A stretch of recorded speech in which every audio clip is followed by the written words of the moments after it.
起物流工種，以往嘅印象通常係指碼頭工、運輸工，到而家可能仲有無人機操作員同駕駛人工智能訓練員。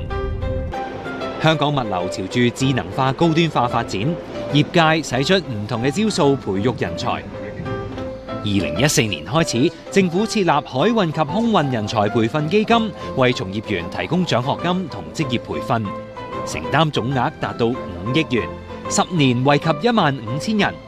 亦都安排2500個海事見習職位，為年輕人提供入行機會。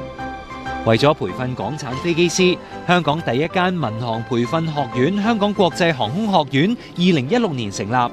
課程涵蓋航空工程、飛行訓練、機場營運，唔單止獲納入為大學課程，更加獲得國際認證，成為航空業嘅人才搖籃。